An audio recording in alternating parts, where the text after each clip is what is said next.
ui ui ui ui rồi ui ui các bà ơi ui các cụ ơi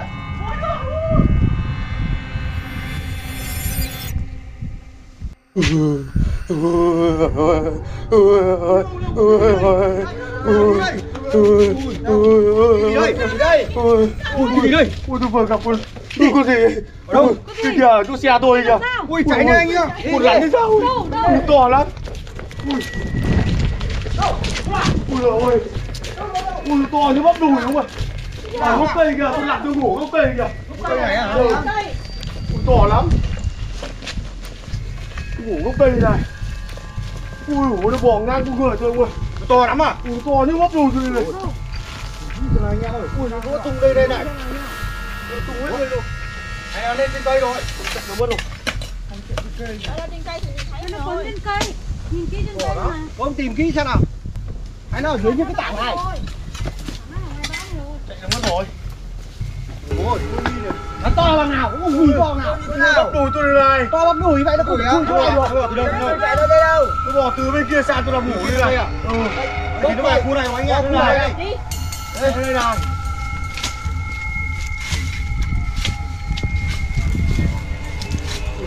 lỗ này ui. Chui vào lỗ thì đào lỗ luôn. Lỗ thì đào luôn đi. Đây có cái dẹp vẹp cái cỏ xuống làm gì đấy. Đấy. Đi dập cái cỏ đây đi đấy anh em ơi. Chắc là bự chắc là đi chặt cỏ nó chui vào đây rồi. Tìm kỹ sao? Theo của ông đúng không? Theo tôi. Chui vào tạo đấy. Khả năng nó chui đây nhỉ thấy bà. Chui trong này đấy. Đây này có sát rắn nhìn thấy không?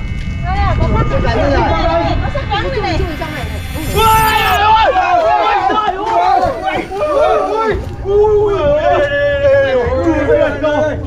nó vào rồi. Ui nó đây vào đi. Vào đi. Đập chết đi. Ui rồi có đoán to lắm. Ôi cầm cái lửa. Ra bay luôn. Ui kinh thế. Vào đi.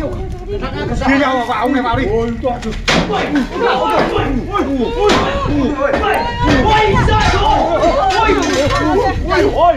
Ui nó đi cắn luôn đúng rồi. Đây ông thấy luôn. Ui nhảy. Ông vào đi xem nào. Ông phải đưa vũ khí vào tôi sợ lắm. Ui sợ lắm. Sao mà vào với tôi.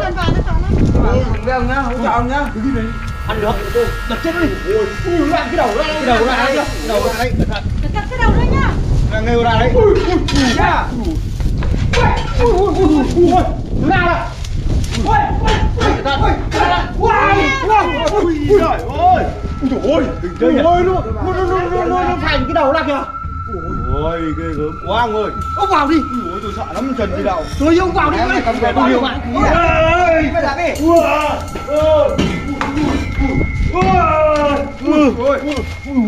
Bây giờ này, tất cả anh em đều xông vào nhá. Đi. Chúng tôi con gái tôi sợ lắm không vào đâu. Các bà đứng ngoài đi. Các bà đứng ngoài đi. Đấy đứng ngoài. Xông vào nhá. Cẩn thận nhá.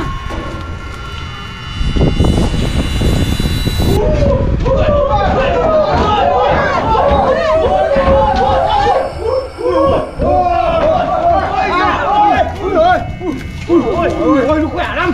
Khỏe lắm ơi. Khỏe lắm. Đi kìa. Ui đang bùng trong cái sóng rồi. Ôi đây kìa. Ôi nó to thế. Ui giời ra.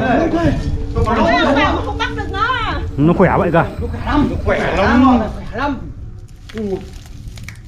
Cẩn thận không vào đấy. Hai con này nó khỏe. Người tóm đầu, người tóm chân, người tóm tay luôn. Cẩn thận đấy.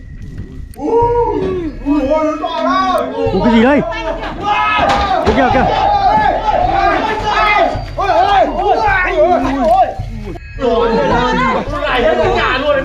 Cái nhà đòn này luôn này. Ui dồi, bây giờ ông nào nhiều mạng chạy vào thế nào? Nào nhiều bạn đi. Tôi sợ anh nhiều bạn chứ. Vào đi ông vào đi. Liều mạng nó vào đi. Cẩn thận nhá. Ui. Tôi nhiều mạng à. Nhiều mạng đi. Ui kìa. Nó nặng lắm. Con này phải mấy trăm cân. Nó vào vào hỗ trợ nó đi. Ôi nó chui trong rồi. Ui vào này sợ lắm. Ui mà mày sợ lắm, con này nó cắn nó to nó cắn chết đấy. Ui nó to như này. Kìa nó lại công cẩn thận đấy. Nó phi vào đấy. Phi này em nhá. Cẩn thận nó phi đấy. Nhấc cái nhà đòn lên. Nhấc cái nhà đòn lên. Ui kìa kìa kìa. Có cái gì đây? Ui nó bỏng bênh kìa. Ui nó bỏng bênh kìa. Ui nó bênh kìa. Ui làm hết cái xe đòn đi. Ui to chưa? Ngờ rồi. Giờ ra bắt được câu ơi. Bây giờ Các anh em phải tập trung vào khiêng nó ra như này nè. Không khiêng này ra là kéo ra đi. cho nó cái xe đưa đòn ra kìa. Tập trung Mày vào nó cắn đấy. Ông một góc kia nữa nè. Phải thế. Không khinh cẩn thận nha. Cẩn thận cái đòn ra. Đâu đứng gọi nào thôi. Ui ôi đây này. Nó tại chưa? Cái đầu nợ chính đầu chính này. Đầu kia đầu kia. Ui cái đường rắn này. Người chưa? Bây giờ làm sao giờ không? Cẩn thận nha, kéo đi. Ui nó đang phì này ông ơi. Bây giờ phải lấy đuôi. Bây giờ cầm cái đuôi kéo từ từ ra. Kéo không? Không kéo đâu. Nó ghi chặt lắm. Đây đây. Tôi vừa kéo rồi nó ghi chặt lắm. Thôi để tôi đỡ cái. Cắt đây rồi, đừng đổ ra đâu đi. Rồi, tí nữa. Nào.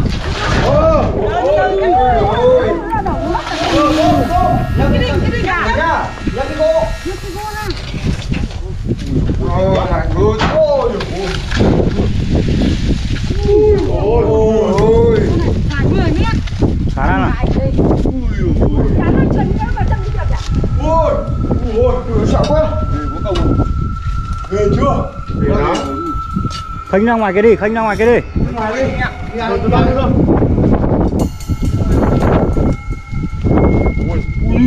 Ông nào cầm đầu tôi cầm người đến bụng tôi này tôi cầm cái này. Cái nắm rồi. Ui ôi, to thế. Ui. Cỏ thế. Nó rắn khổng lồ.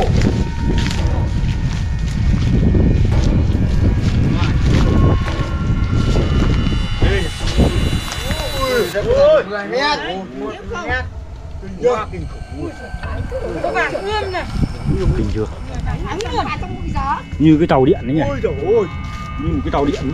Đây, tiếp chưa? Quá, tiếp luôn. Ui giời nó dài. Con này phải 500 bao. Ui ôi kinh dài chưa công à? Ui giời. Đang tìm đường ấy nó trèo cây kìa. Đeo cây vào ngoài. Leo cây đấy. Nó trong bụi đấy. Ui ôi. Cẩn thận. Ui cứ từ Nuôi lại có nó bằng vừa bụi đấy. Kinh này câu rồi, con này nó phải dài có khoảng 7 mét đấy. Hơn đấy. Hơn đi. Mét. Kinh. Ghê gớm thế. Ui người nó đẹp chưa này. Sao nó rải thế nhỉ? Vàng óng luôn. Nóng lặng luôn. Dài tít tít đằng kia xuống đây nhỉ? Từ đuôi á, bây giờ đầu ra phút vào đây. Ghê đây. Kinh May mà thế. không cuốn cổ ông này. Quá to luôn. Ui giời, đang nằm đây, ui giời, nó bò phát ngang bụng. Kinh. Hay lắm. Mày mà không cuốn đâu ấy. Nếu một- Nó phi đầu luôn. Nếu một người nó cắn nó siết chết đấy. Người này ăn thì rồi. Con này là nó siết chết luôn. Con này siết gãy cổ. Mà sao ông vào nhà đòn nó lấy đòn nó mà lắm vậy. Vâng. Họ lấy đòn ra nó mà cái gì vậy? Vâng. Thế gì? Thôi bây giờ anh em nhớ ấy đi, xong bắt đầu di rời nó ấy đi. Anh em di rời đi. Đấy mọi người thì thanh niên này đang làm đồng và đã vào cái bóng cây mát để ngủ thì đã bị con chăn khổng lồ đến là nó chăn thì may mà phát hiện ra kịp thời đã chạy thoát và đã kêu anh em tới là đã bắt được một con rắn rất là khổng lồ luôn mọi người nhé. Khả năng là anh em sẽ kết thúc video tại đây thì mọi người xem được video của anh em cho hay. Nhớ like chia sẻ đăng ký kênh ủng hộ anh em mình nhá. Chào mọi người nhá.